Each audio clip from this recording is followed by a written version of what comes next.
All right. Well, we'll go ahead and get started. Thank you, everybody, for taking time out of your day to attend today's webinar. What we're going to talk about today is PBR Materials for Revit, kind of what PBR Materials mean, what PBR Materials mean, kind of how it relates to what we're doing in architecture visualization. We'll talk about where we can get some extra textures, what the extra texture channels mean in the new 2019 materials. We're also going to look at how these new materials can enhance our Enscape walkthroughs and our renderings too. We'll also get an introduction to how we can create the different materials, different material channels that we can use inside of Revit. So let's hop right in. So I have Revit open, and right off the bat, the term PBR stands for physically based rendering.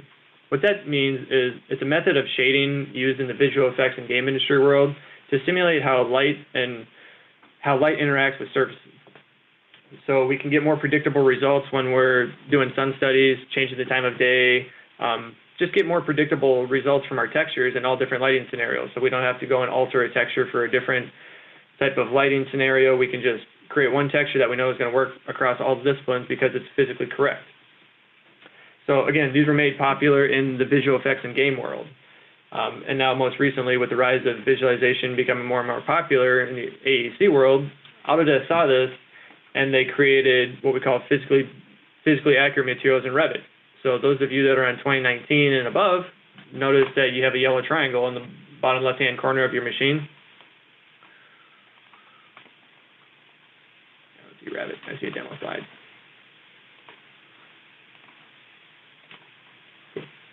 All right. Everybody see my screen okay now?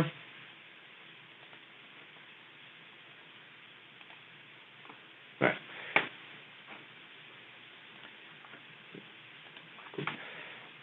So in the bottom left-hand corner of your materials, if you're on 2019 or above, you'll see a yellow triangle. Well, what that means is it's legacy material. So Autodesk used a program called Substance, which is used a lot in the visual effects and game industry world to create high-quality textures. It's becoming the industry standard too. So they use Substance to create the Revit 2019 materials. So we're going to look at how these can really enhance our renders and our experiences in Enscape. So where we can find those, I'll just quickly replace it. So I'm going to replace the carpet to start with. So under the Appearance library, we can go to and find some flooring. Find my flooring. So again, notice these ones have the yellow triangles.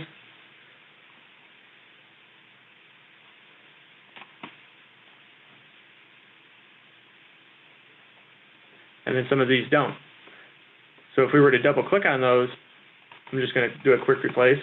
So now, with the old materials, I only got two material channels. I got an image and I got a bump map, which is fine.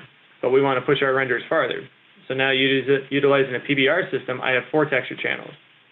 I have an image for my color. It's typically referred to an albedo map, which essentially means it's just providing color information.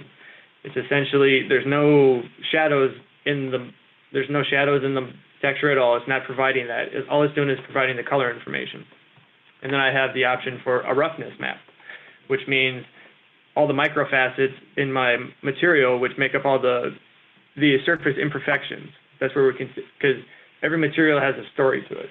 So that's how we can really show the true physical nature of it by aging and weathering everything, by using a roughness map. So wherever is black is going to be a more shiny metallic look, and wherever is white is not going to. And we'll show you how you can do more artistic feels for it. The relief is essentially the bump map. And I'll show you how we have the option to add in a normal map, which we'll get into in a second.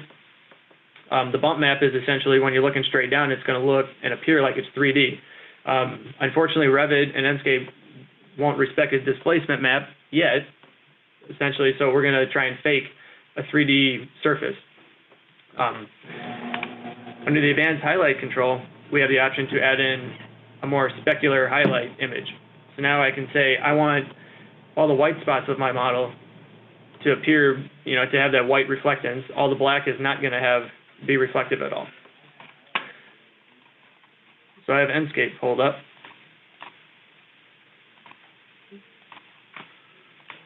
Share. So again, I just have Enscape pulled up. Looks pretty good. The minute I hit apply, Zoom meeting's in the way. Now our model is going to look much better.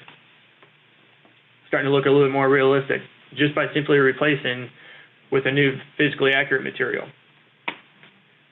Now if you want to explore where some more are, if you want to see what those maps actually are doing and what they actually look like, you can go into C, Program Files 86, Common Files, Autodesk Shared, Materials, Textures, Free, and then Materials, or Maps.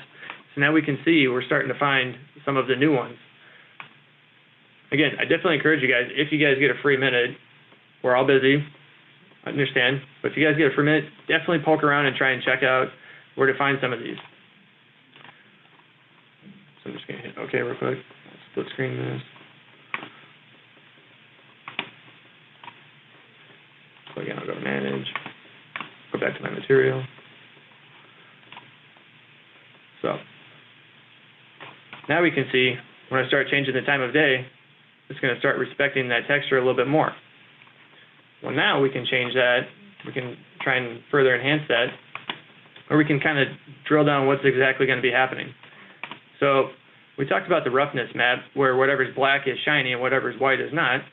So let's see what happens when we invert it.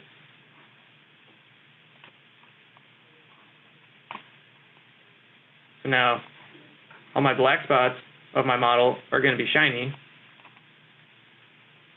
You guys see that? And whatever's white is not. So again, I can revert back to my default. The reflectance tab is going to give what we call a Fernell effect. So when you look at a grazing angle, think of when you're looking at a pool. When you look straight down, you can see to the bottom of the pool. But when you go at an angle, at a grazing angle, you can't really see to the bottom because of the reflectance. So this is essentially how much light's going to be reflecting off of the surface. So if I turn this to 0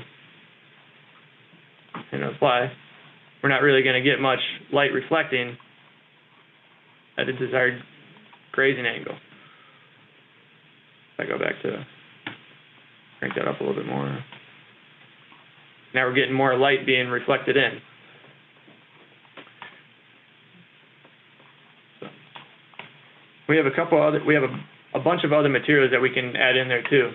So if I go and replace the cast iron, so if I go under the physical asset, we have a couple different ones. If we go under metals, notice none of these have yellow triangles attached to them because these are all new PBR materials. So we can go in here and I can find one that I like. Let's say I want, we can say that's going to be a copper. And my fireplace is going to have a copper feel to it. So that's starting to look a little bit better. Notice reflections is getting in there and everything. And again, if I would like, I can even go in there and add the roughness map to give it some surface imperfections. Great example of surface imperfections we can see here on this render is on the marble right here. You can see where it's got a couple smudges and whatnot. You know, it adds some wear and tear. It gets some life to it. That's all done with the roughness map. And we can see here on the tile, we have some surface imperfections, some microfacets in the tile. Adds a little bit more life to it. So, again, definitely encourage everybody, if you get a free minute, definitely go out and explore. Just kind of drill down through each one, play with it, test it out. It's also fun too to see what each one does. We can even do some metallic paint.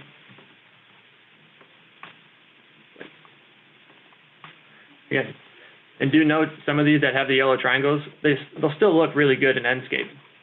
So we could simulate tar paint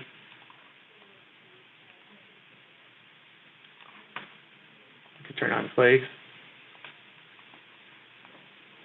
Now I'm starting to simulate actual car paint. So we can do metallic paint. Under top coat, it's toggled to the car paint, so that's actually going to mimic how car paint is actually working in real life.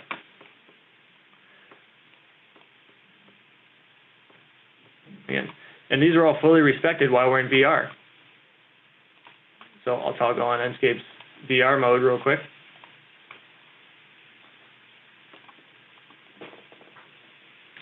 Put on my VR headset real quick.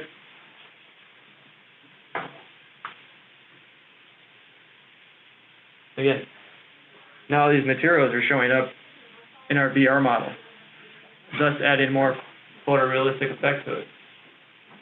Even the car paint is showing up very nicely. When I change the time of day and everything, again, these materials fully respected because it's actually how light is interacting with these materials.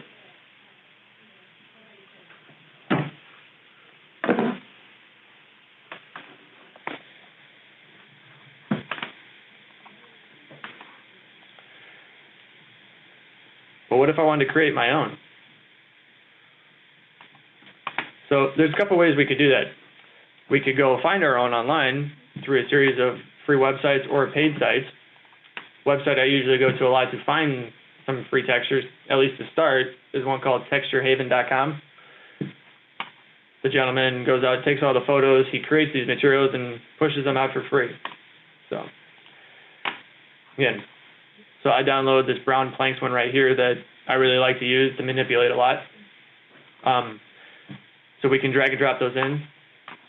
You click on the material, you can download all the different material channels. So Revit will only give you the option to do a bump, a normal, a diffuse, which we call our image, the roughness, and we can use AO or spec map. So I already have this one downloaded. So just to show how it looks, materials.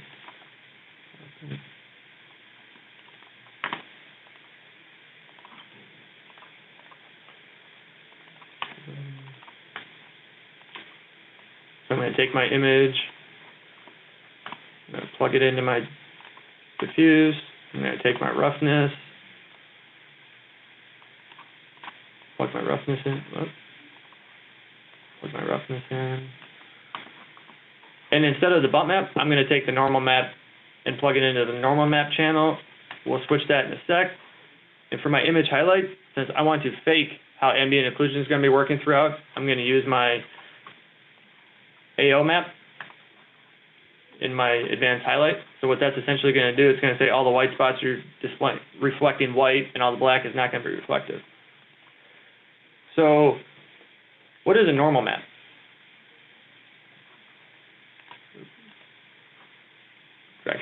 Drag and drop what?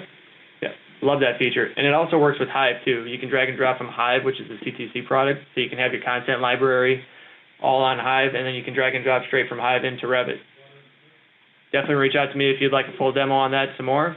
We can definitely do that and set that up. So under the normal map, what is the normal map? Looks a little weird, right? So in game engine and visual effects, we have to think of low poly because we're constantly real-time rendering things. That's how a game works.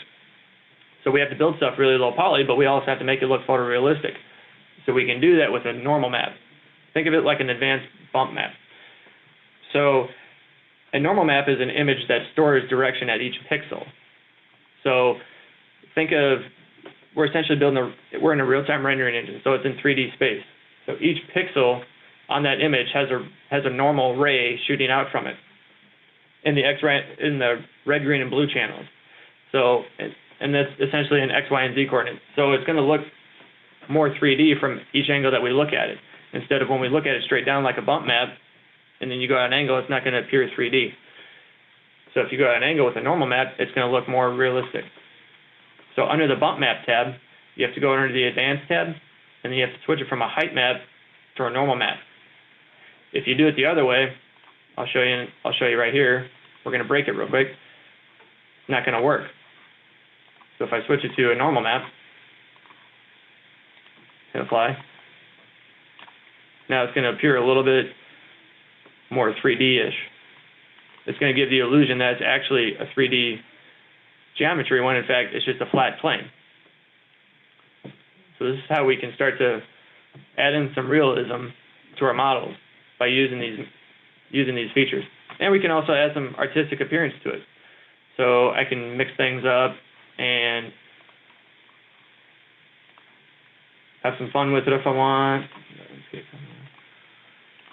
I can use a bump map. Again, this is just for artistic purposes. Have some fun here. Now I can, again, create some really cool, some wear and tear, add some story to it. And again, to simulate how the roughness tab looks, if I invert that, now again, whatever's black is being reflective, whatever's white is not. Another really cool thing about the normal map is the fact that you can make customized textured glass with it. So, okay.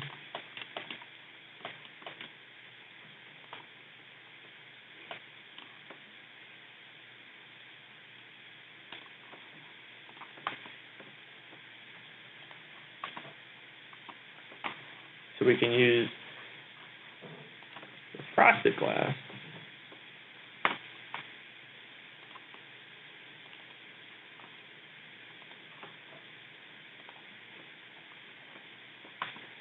Just give it a sec.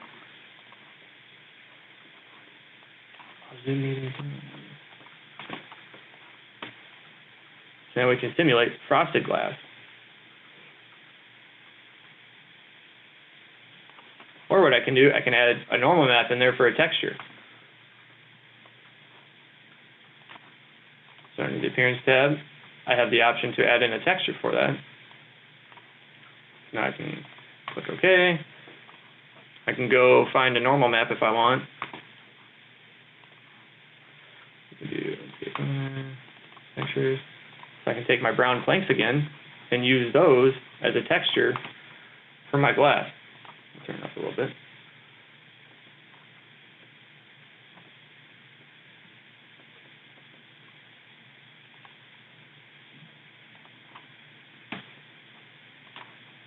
Apply. Now I'm going to start to have some frosted texture glass. See that? Or what we can do, and Revit comes with a series of ones that we can use as well.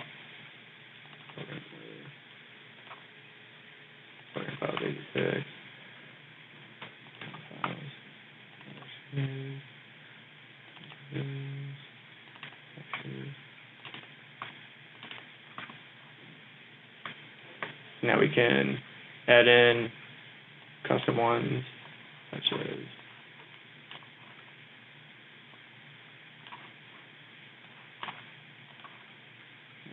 apply.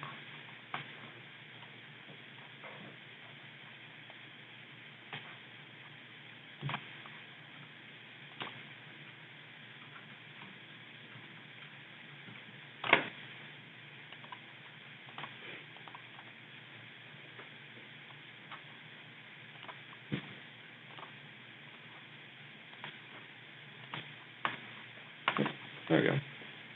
Get more texture look, and they fully respect the light.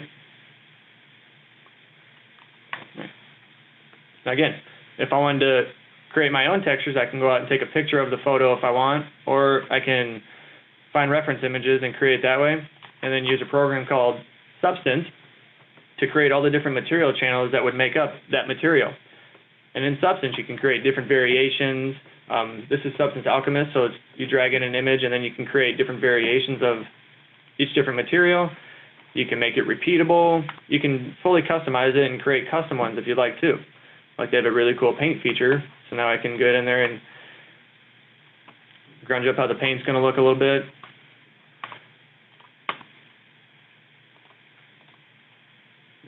Paint roughness. again, Alchemist is great for creating a lot of different variations very quickly, making them repeatable, and giving you all the texture channels that you would need to use inside of Revit.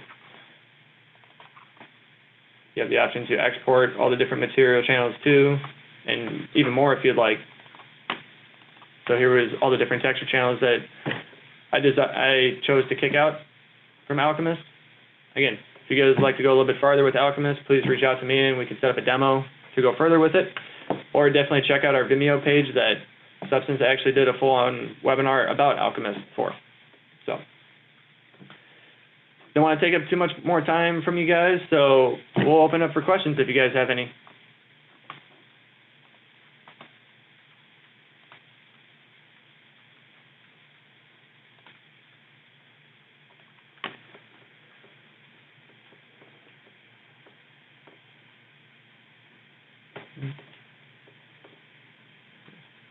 Again, if you guys would like to see more of Alchemist, if you guys would like to see more of Hive with the drag and drop features, definitely reach out and we can set something up.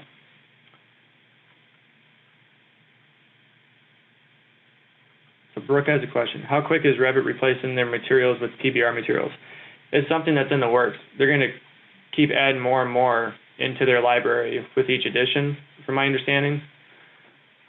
So, because it's something they definitely recognize.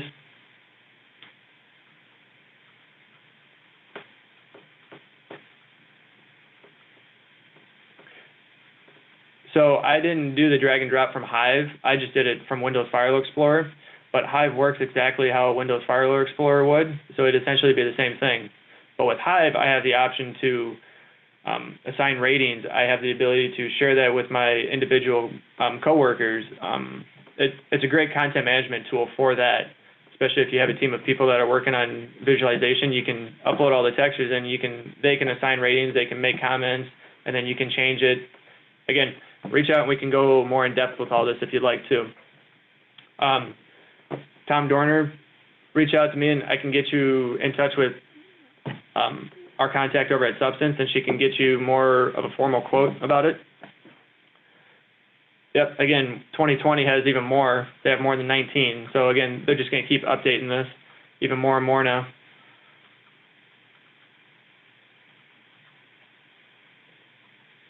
Will Autodesk upgrade those they have updated? That's a good question. I'm not sure. They very well could. It's something I'm sure they're probably definitely aware of. But the fact that they're already aware of it now and they're going to keep doing that tells me that they could very well do that. And essentially just kind of phase out all the other ones that are behind the scenes so they're not taking up so much of Revit's total file size.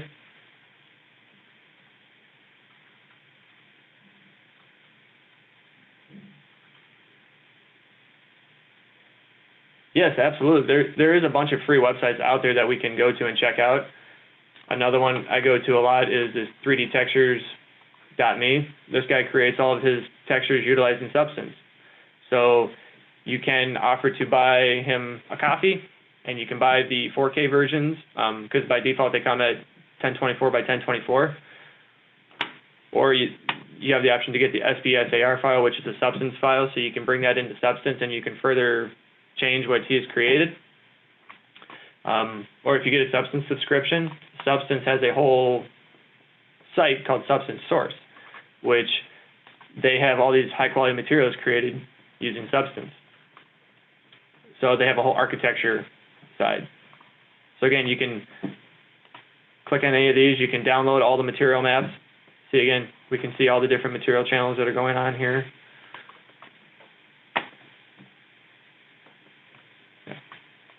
And we can even change up some of it, and then we can even download it too. So definitely check that out.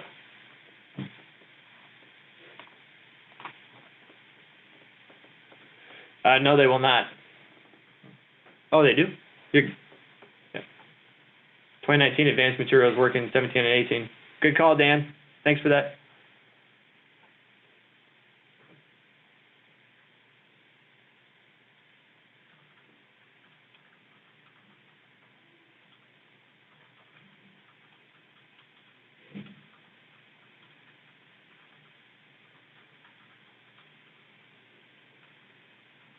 Yeah, that makes sense. Once they got rid of mental ray.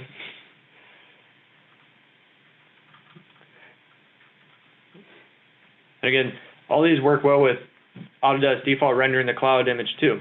So if you don't have Enscape and you still just want to use the Autodesk rendering in the cloud, those materials fully work in there as well.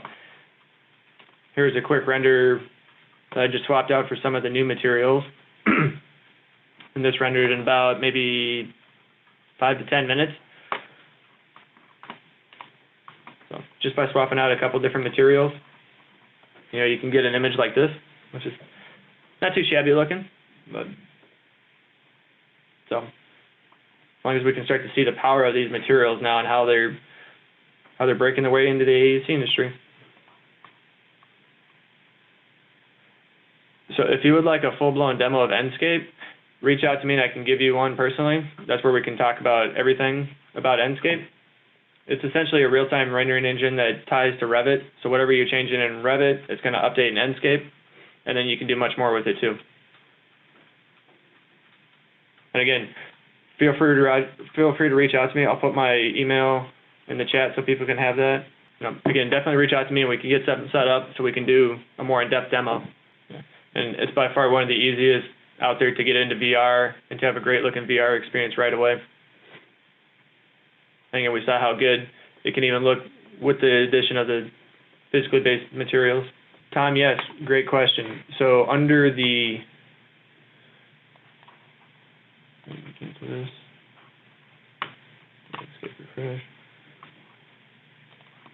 so if you didn't want to start with one of the ones that are already set up, you can start from your own under the generic, or under miscellaneous, under base materials. So here's the option where you could start with a metal material, because if you know it's just going to be a metal and it's not going to have anything else, you can start with a metal.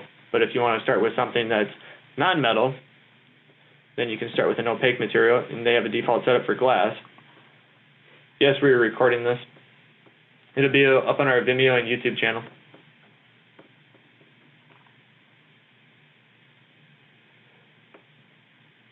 Matthew, great question. I'll be honest, I'm not 100% sure on that, but I will definitely look into it and get you answers. Again, under the miscellaneous tab too, they got some really cool carbon fiber materials that you can check out. Play with those. They're really cool to play with. All right, well, if there's no other questions, I don't want to take up any more of you guys' time, so thank you everybody for attending today's webinar. It's been fun. Definitely, again, feel free to reach out to me with any questions or anytime you guys want to set up a demo to explore things further. Be more than happy to do that for you guys. Thanks, everyone. Have a great day.